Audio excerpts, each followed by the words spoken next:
पाटलिपुत्र के ज्ञान विज्ञान शौर्य पराक्रमी वैभवशाली भूमि के प्रणाम करीत हो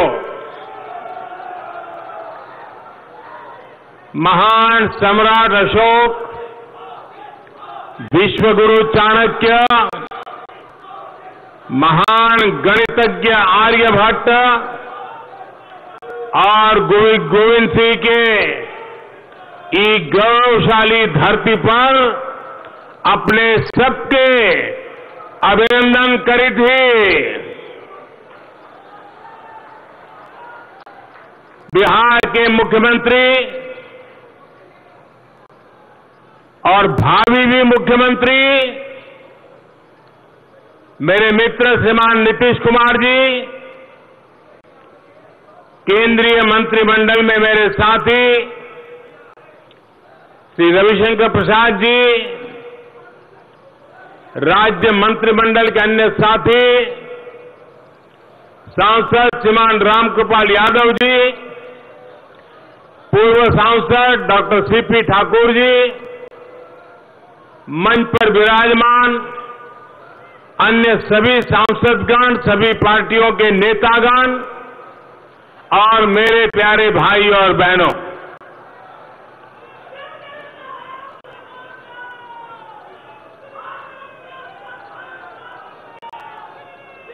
पटना,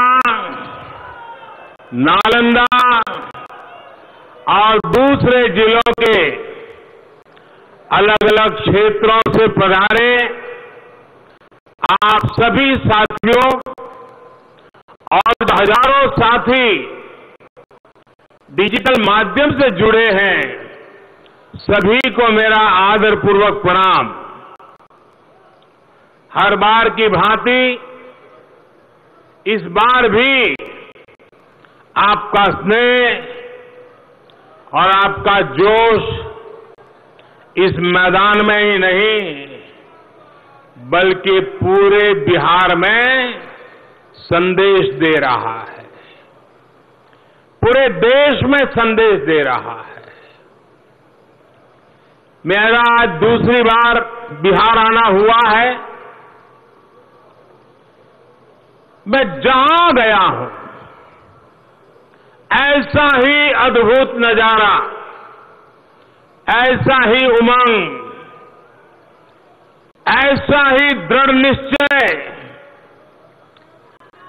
मैं बिहार के लोगों में देख रहा हूं और इसलिए मैं बिहार की जनता का सर झुका करके वंदन करता हूं।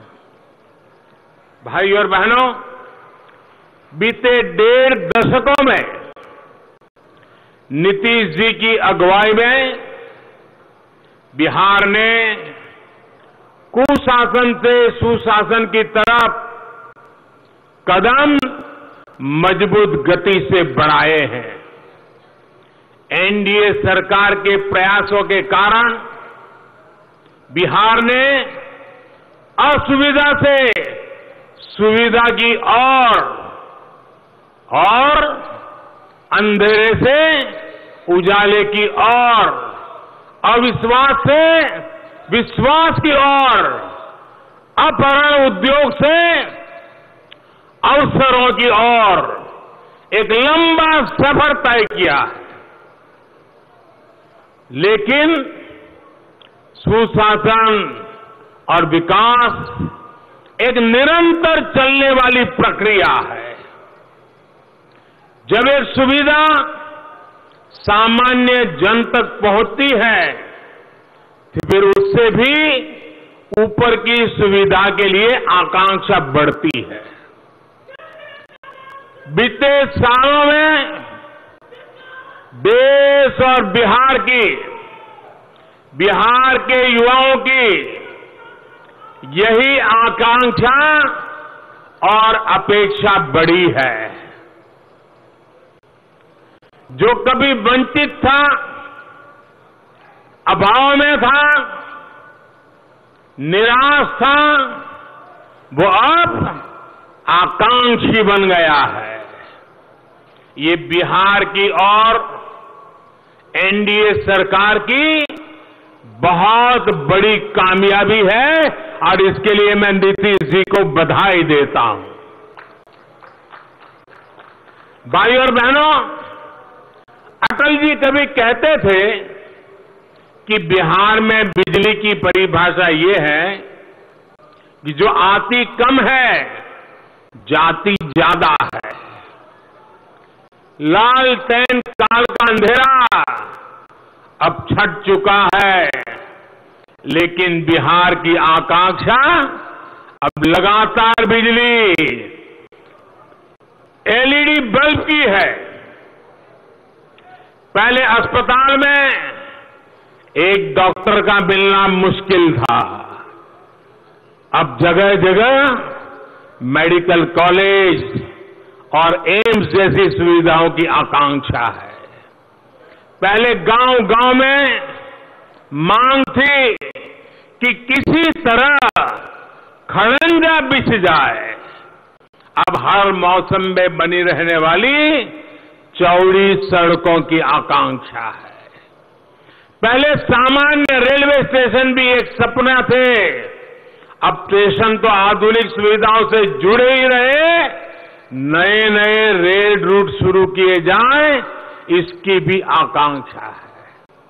भाई और बहनों, बिहार के गरीब की आकांक्षा, बिहार के मध्यम वर्ग की आकांक्षा कौन पूरी कर सकता है? वो लोग जिन्होंने बिहार को बीमार बनाया, बिहार को लूटा, क्या वो ये काम कर सकते हैं? जिन लोगों ने सिर्फ अपने परिवार के बारे में सोचा, बिहार के एक एक व्यक्ति के साथ अन्याय किया, दलितों, पिछड़ों, वंचितों का हक भी हड़प लिया, क्या वो लोग बिहार की उम्मीदों को समझ भी पाएंगे?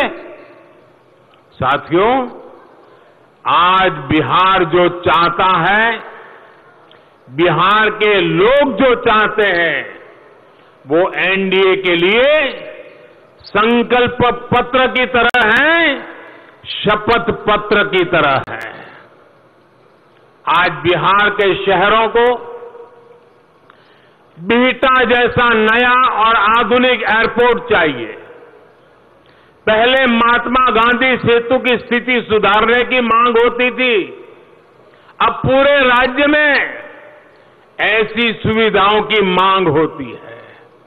पहले गंगा जी की स्वच्छता एक बहुत बड़ा विषय था, अब गंगा जी का पानी तो साफ हुआ ही है, यहां पटना में रिवर फ्रंट भी बन चुका है।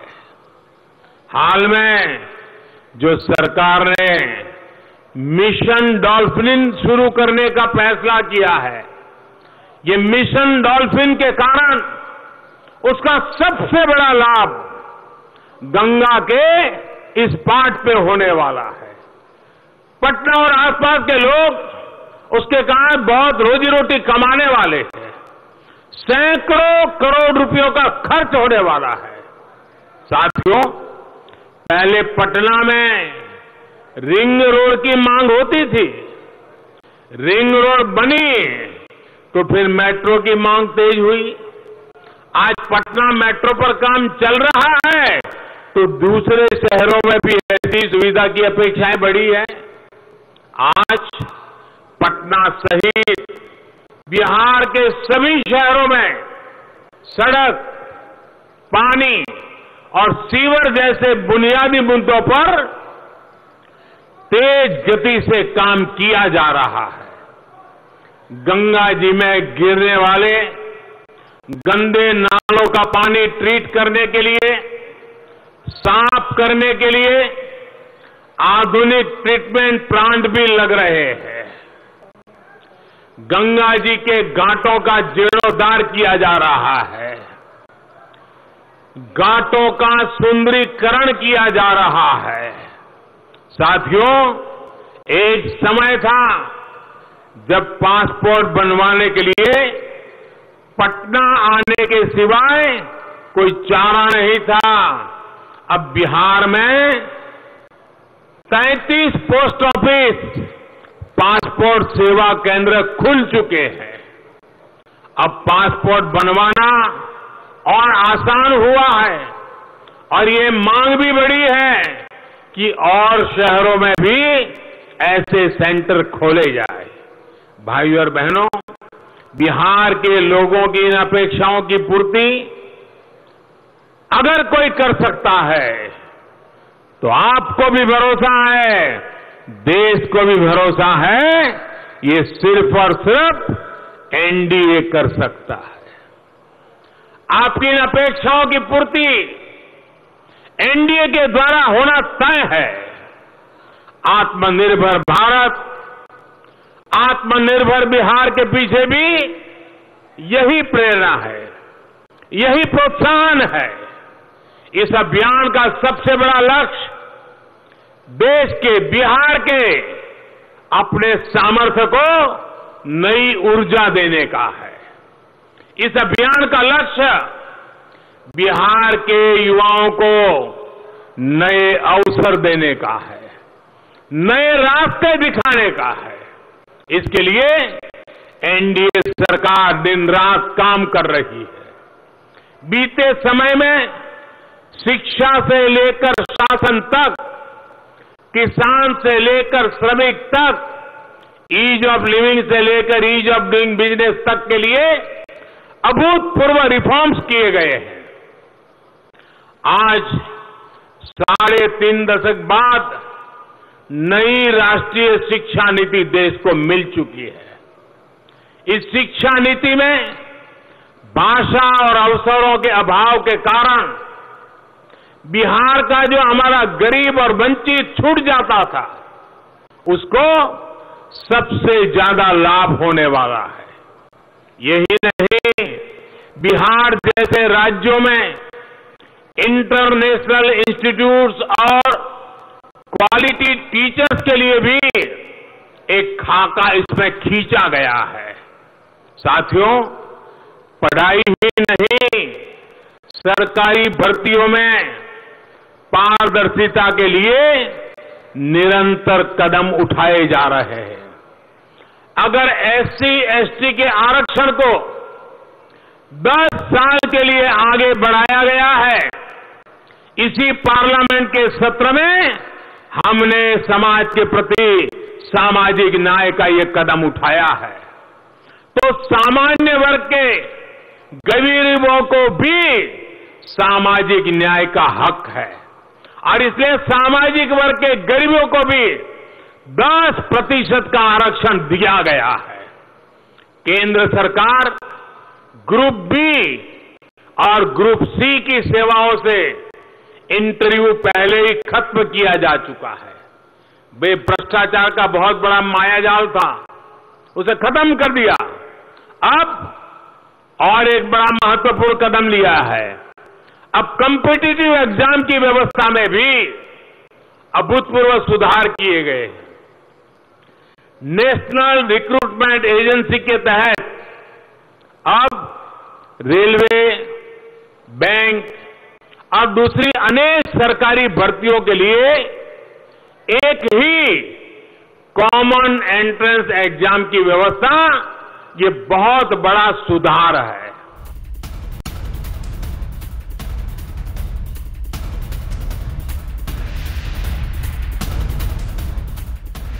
फिक्र आपकी, सोमवार से शुक्रवार रात 9 बजे सिर्फ TV9 भारतवर्ष पर।